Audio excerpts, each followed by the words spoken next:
Hola, ¿qué tal a todos? En este video de fisiología médica voy a explicarles sobre el transporte de oxígeno y la curva de disociación de la hemoglobina.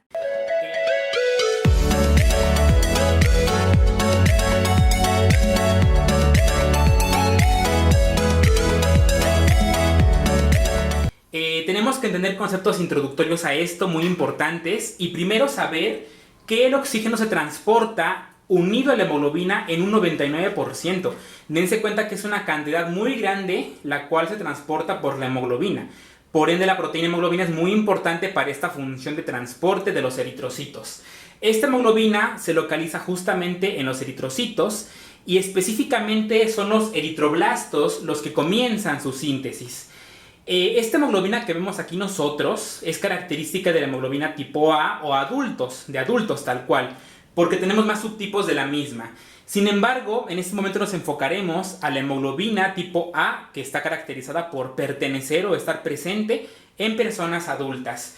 Esta hemoglobina se compone de dos cadenas o subunidades alfa, aquí vemos una, otra, y dos subunidades beta, aquí vemos una y aquí vemos otra, de diferentes colores. Cada una de esas cadenas de globina tiene en la parte central, aquí representada con una X, en la parte central se representa un grupo hemo. Esto significa que por cada cadena o cada globina tenemos en el centro un grupo hemo, que es una estructura química de vital importancia para la función que desempeña la hemoglobina. Este grupo hemo, o hem, como también se conoce, es un grupo que está conformado molecularmente por la estructura que vemos aquí nosotros. Prácticamente este grupo hemo es un complejo anular que se conoce con el nombre de porfirina.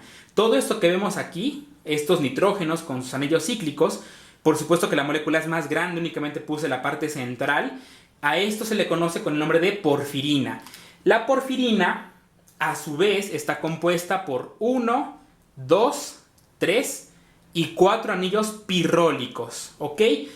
Estos 4 anillos pirrólicos, ya en su conjunto, conforman el grupo porfirina.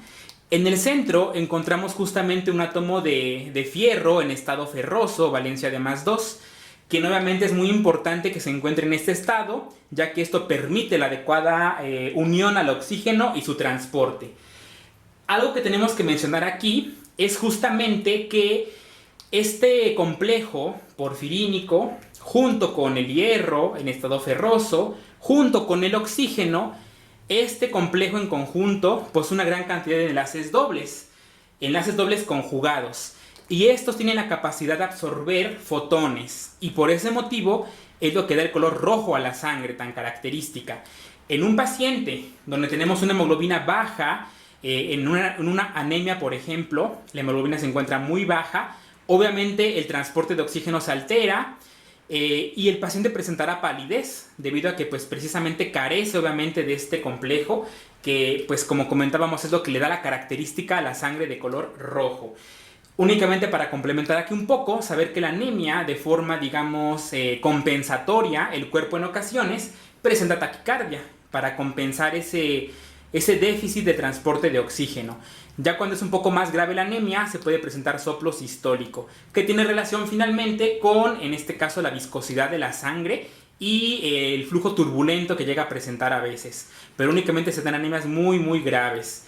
Es importante igual conocer que cuando nosotros tenemos a un paciente y queremos evaluar justamente qué tanto está transportando la hemoglobina de oxígeno, podemos recurrir nosotros a lo que llamamos saturación de oxígeno, que más que nada esto corresponde a qué tan cargada está la hemoglobina de oxígeno.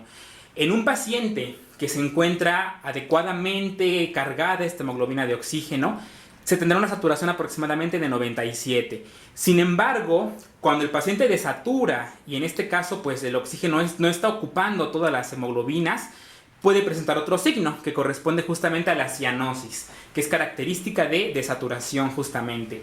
En este la piel, las mucosas se visualizan de color azulado, un morado azulado más o menos. ¿Ok?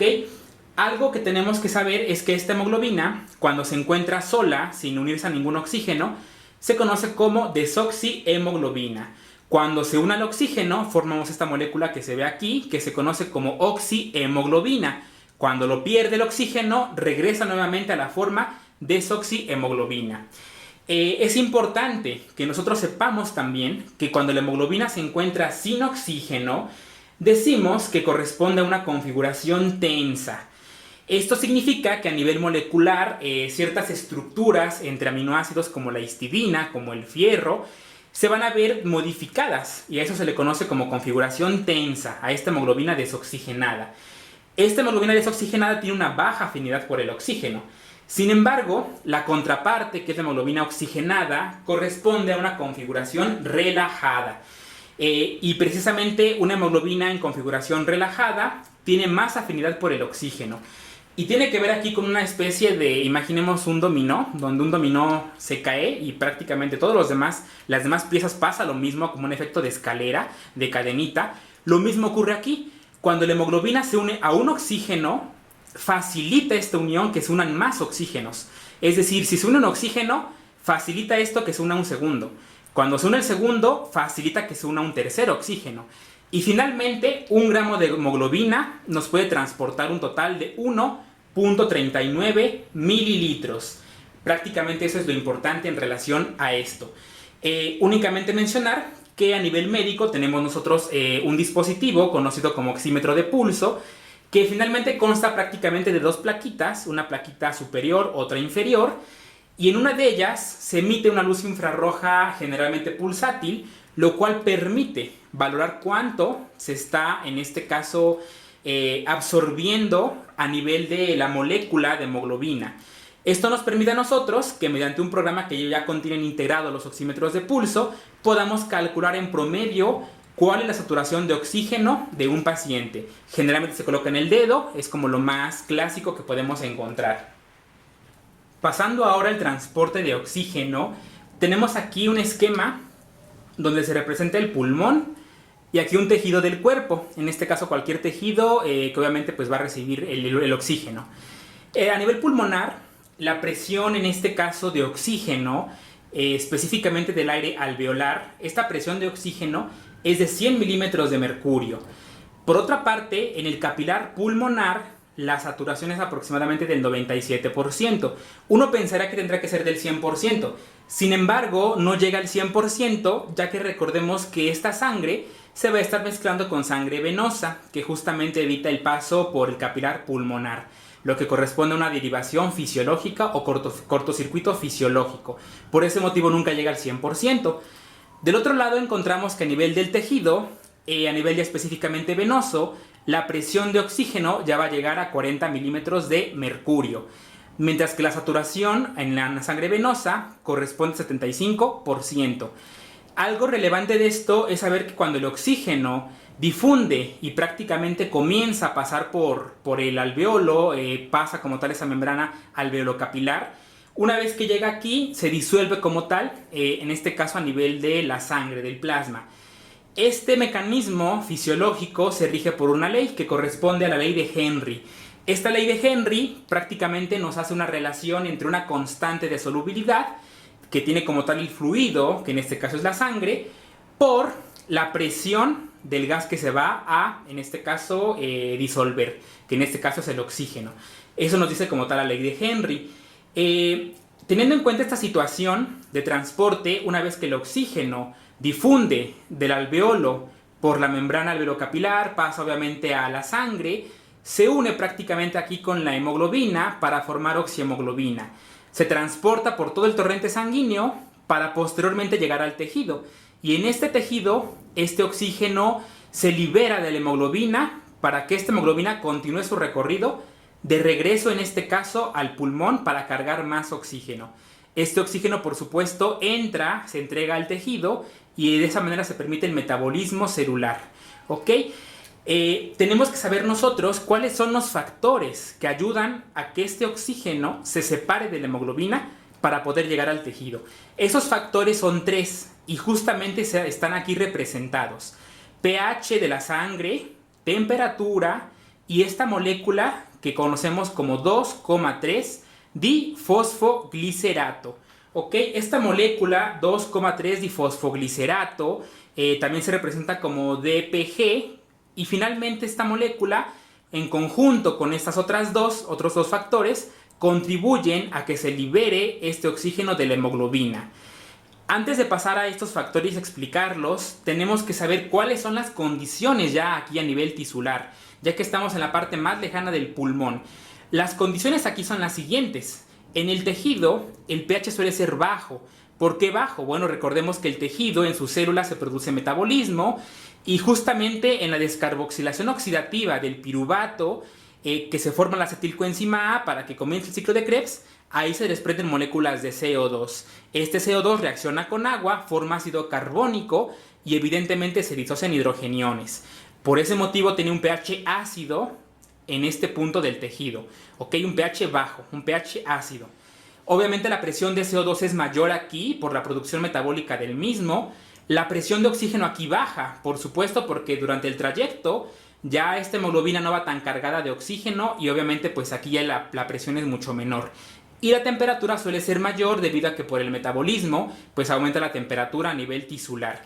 Tenemos que saber y recordar estos factores que se encuentran presentes a nivel del tejido.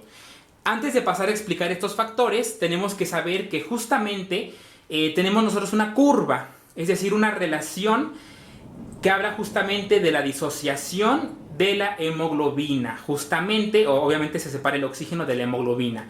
Esta curva está representada por la saturación de oxígeno relacionada a una determinada presión de oxígeno en milímetros de mercurio. Podemos observar nosotros justamente en esta gráfica que tiene una forma sigmoide, de forma digamos fisiológica. Obviamente esta forma sigmoide representa justamente la conversión de una hemoglobina, en este caso desoxihemoglobina, a una oxihemoglobina.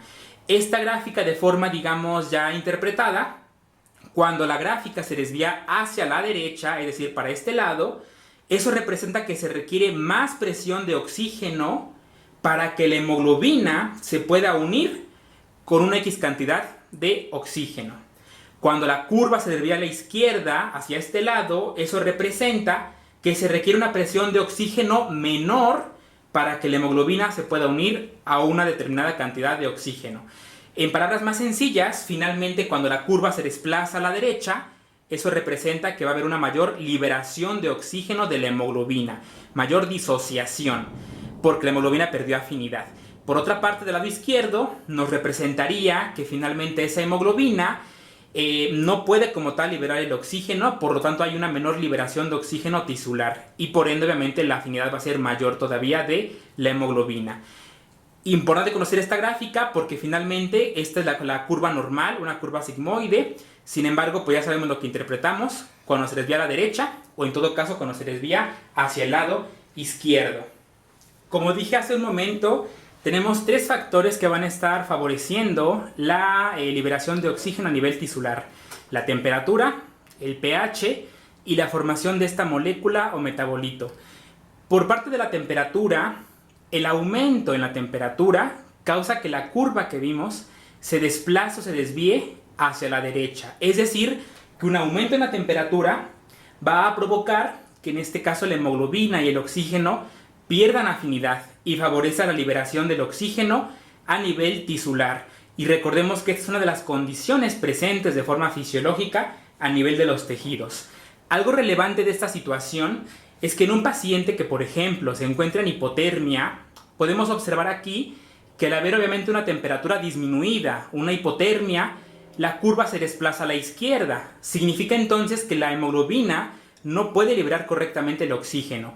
Si lo pensamos de esta forma, al no liberar oxígeno la hemoglobina, los tejidos pierden como tal ese aporte de oxígeno, y por ende, a nivel tisular, va a producirse una acidosis. ¿Por qué motivo? Bueno, como no se entrega oxígeno al tejido, esa célula que se encuentra sin oxígeno no puede ocuparlo para la glucólisis ni para ciclo de Krebs, y por ende su metabolismo lo desvía hacia rutas anaerobias que no dependen de oxígeno. Tal es el ejemplo de la glucólisis anaerobia, también llamada fermentación láctica, en la cual se produce ácido láctico y finalmente provocará una acidosis. Esta acidosis puede complicarse aún más. Recordemos que las acidosis pueden provocar depresión miocárdica. Por ese motivo, nunca olvidar que la hipotermia es una causa reversible de paro cardiorrespiratorio. Corresponde a una H de la muerte del paro cardiorrespiratorio, la hipotermia. Por parte del pH, sabemos que un aumento en el pH, es decir, un pH alcalino, causa desviación a la izquierda. Lo que importa aquí es la caída en el pH, ya que esta caída del pH provoca que la curva se desvíe al lado derecho. Es decir, que un pH disminuido, un pH ácido, va a favorecer la liberación de oxígeno a nivel de los tejidos. Y recordábamos en un inicio que este factor también se encuentra presente en los tejidos. ¿Cómo se produce este pH o cómo es que llegamos a un pH ácido en los tejidos? Bueno, aquí tenemos una célula que finalmente produce por su metabolismo, como desecho, produce CO2.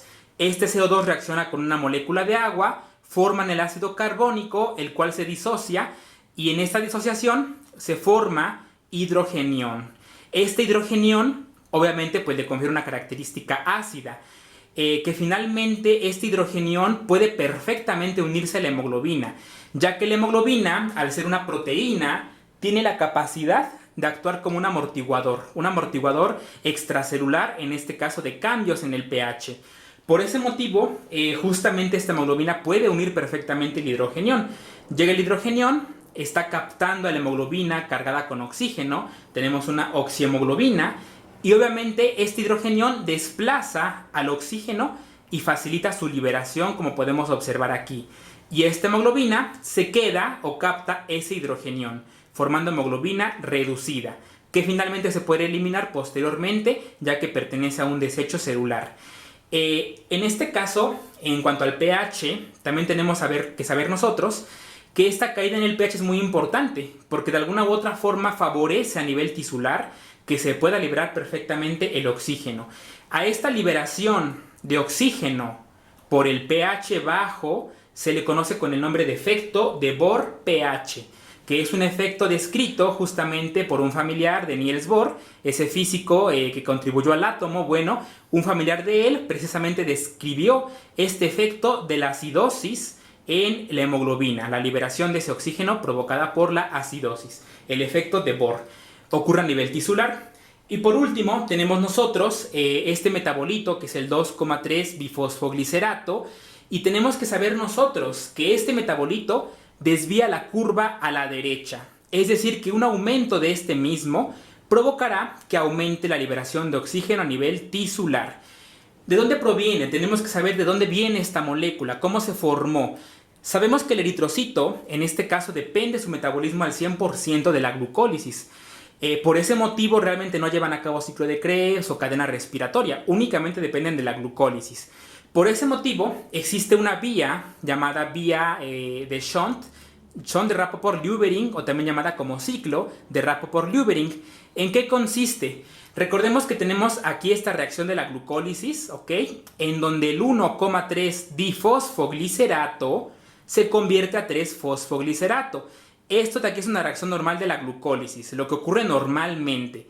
Sin embargo, en los eritrocitos, este shunt o este cortocircuito o este pequeño ciclo pasa de la siguiente forma. En algún momento, este 1,3 difosfoglicerato, en lugar de convertirse a 3-fosfoglicerato, se desvía y se está convirtiendo entonces en la molécula protagonista, que es el 2,3 bifosfoglicerato.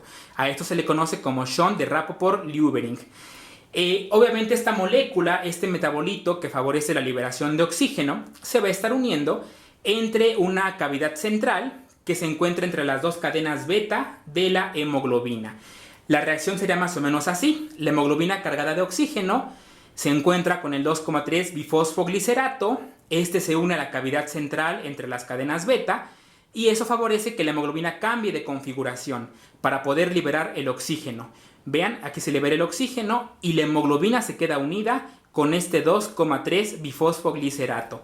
Algo interesante es que se ha visto que en personas que padecen anemia crónica, hipoxia crónica o que se encuentran viviendo a gran altura, suelen cursar con niveles más altos de 2,3 bifosfoglicerato. Esto como un estímulo, por supuesto, compensatorio para favorecer la liberación de oxígeno a nivel tisular.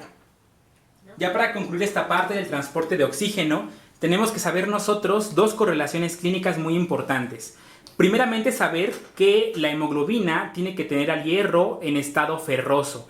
Si no es así, no transporta adecuadamente oxígeno.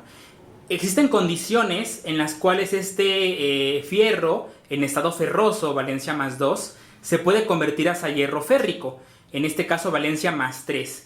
Cuando ocurre esto en la hemoglobina, esta hemoglobina que contiene fierro valencia +3 se convierte ya en metahemoglobina. ¿Qué factores favorecen a la conversión, en este caso, de valencia +2 a valencia +3? Recordemos que esta metahemoglobina no transporta adecuadamente oxígeno. Por ese motivo, los factores que aquí se involucran son los nitritos, algunas sulfonamidas, anilinas que se encuentran en tintes y fármacos como la metoclopramida. Son factores que favorecen justamente la formación de metahemoglobina. Sin embargo, saber que esta reacción se lleva a cabo a veces de forma espontánea y de hecho constantemente se forma aproximadamente 1.5% de metahemoglobina. Esto obviamente por cuestiones espontáneas, en todo caso por la adición del oxígeno. Por ese motivo el eritrocito, la hemoglobina, tiene que tener un mecanismo de evitar justamente que se mantenga en este estado de +3, de hierro férrico. ¿Cuál es ese mecanismo? Bueno, afortunadamente dentro del eritrocito se encuentra una enzima conocida como metahemoglobina reductasa. Esta enzima lo que va a estar haciendo es regresar el hierro férrico a un estado ferroso. Es decir, realiza una reducción a nivel químico. ¿Cómo lo hace? En conjunto con moléculas altamente energéticas como el NAD, que es el nicotinamín adenín dinucleótido. ¿Ok? Esta molécula favorece la reducción del hierro férrico para que se convierta nuevamente en hierro ferroso. Y obviamente pues se desprende ya de forma, en este caso ya se redujo aquí la reacción y se produce el hierro ferroso. Estas moléculas energéticas provienen en este caso del ciclo o ruta de las pentosas fosfato, que se lleva a cabo a nivel también de los eritrocitos.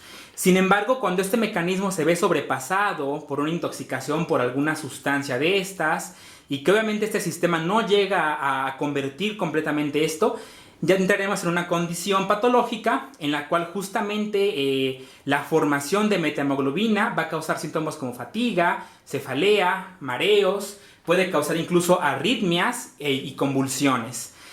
Esa será una correlación clínica importante respecto a la fisiología del transporte de oxígeno. Y como segundo lugar, sabemos también que la hemoglobina puede perfectamente unirse al monóxido de carbono, formando lo que se conoce como carboxihemoglobina.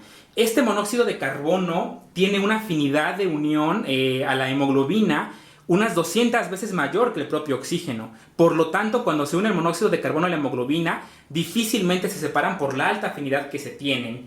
Esto obviamente va a provocar que el monóxido de carbono convierta la hemoglobina, la configure hacia una configuración relajada. Al estar en una configuración relajada, eso provoca que las demás hemoglobinas que se lleguen a unir no pueden soltar su oxígeno, porque recordemos que en esta configuración hay una alta afinidad de la hemoglobina por el oxígeno. Realmente esta intoxicación por monóxido de carbono se da tanto por la propia ocupación de la hemoglobina por el monóxido, como porque a las demás hemoglobinas que no unieron monóxido las desplaza a un estado relajado y el oxígeno que se llega a unir aquí no se puede liberar tampoco adecuadamente. Los síntomas clásicos de esto obviamente será cefalea, náuseas, vómito, y algo que se ha descrito en los libros muy frecuentemente y que se asocia mucho a esto es una coloración rojo cereza de piel y mucosas. Esto será todo por parte de este video. Esperamos que nos sigan en nuestras redes sociales, en Facebook, en YouTube. Suscríbanse, denle like a los videos. Espero que les guste y próximamente veremos aquí más otros videos de fisiología médica.